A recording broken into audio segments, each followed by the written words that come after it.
আজ ঈদযাত্রার প্রথম দিন। ঈদযাত্রার খবর জানতে কমলাপুর রেল স্টেশনে আছেন আমাদের সহকর্মী শফি মাহমুদ সাগর। আমাদের সঙ্গে সরাসরি যোগ দিচ্ছেন তিনি। সাগর, ঘরমুখী মানুষের ভিড় কেমন দেখছেন কমলাপুর রেল স্টেশনে?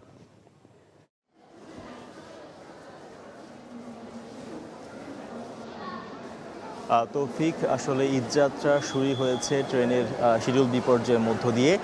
আজকে সকাল থেকে এখন পর্যন্ত সকাল 6:30টায় যে ট্রেনটি যাওয়ার কথা ছিল সেটি এই কিছুক্ষণ আগেই মাত্র প্ল্যাটফর্মে এসে পৌঁছালো। সিলেটগামী পারাবাত এক্সপ্রেস, যেটি সকাল 6:30-এ এখান থেকে যাত্রা শুরুর কথা ছিল, সেটি কিছুক্ষণ আগে প্ল্যাটফর্ম 1 নম্বরে এসে দাঁড়িয়েছে এবং এরপর মূলত এই কম্পাউন্ডে ভিড় জমিয়ে রাখা যাত্রীরা তারা হচ্ছেন প্ল্যাটফর্ম একে গিয়েছেন। এখনও প্রচুর যাত্রী তারা রয়েছেন যারা বিভিন্ন জায়গায় যাবেন। তাদের ট্রেনগুলো এখনো প্ল্যাটফর্মে এসে পৌঁছায়নি এবং সেই ট্রেনগুলোর শিডিউল কিন্তু ইতিমধ্যে পার হয়ে গিয়েছে। এখন জন্ম সনদ দিয়ে খোলো বিকাশ স্টুডেন্ট অ্যাকাউন্ট। নিজের বিকাশ নিজে কর। এবং কখন আসবে সেটিও আসলে এখন পর্যন্ত ঠিক ঠিকানা নেই। তো দেখতেই পাচ্ছেন যে আশেপাশে প্রচুর মানুষ যারা যাত্রীরা আছেন অপেক্ষা করছেন এবং আজকে কিন্তু বেশ গুমোট একটি গরম পরিবেশ বিরাজ করছে। তো এই গরমে এরকম একটি জায়গায় অনেক মানুষ একসঙ্গে থাকার ফলে তাদের কিন্তু বেশ ভোগান্তি এবং অস্বস্তি তৈরি হয়েছে।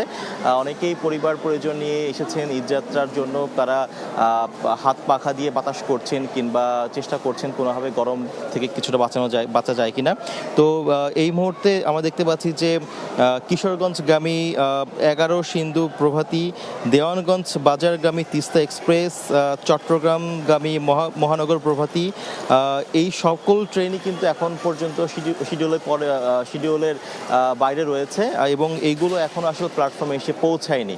অর্থাৎ এই ট্রেনগুলো প্ল্যাটফর্মে এসে পৌঁছাবে, এরপর মূলত যাত্রা শুরু হবে। তো বলা যায় যে বেশ আজকে দেরি হচ্ছে ট্রেনগুলো এসে পৌঁছাতে এবং যাত্রীদের ভোগান্তি অপেক্ষা করছে।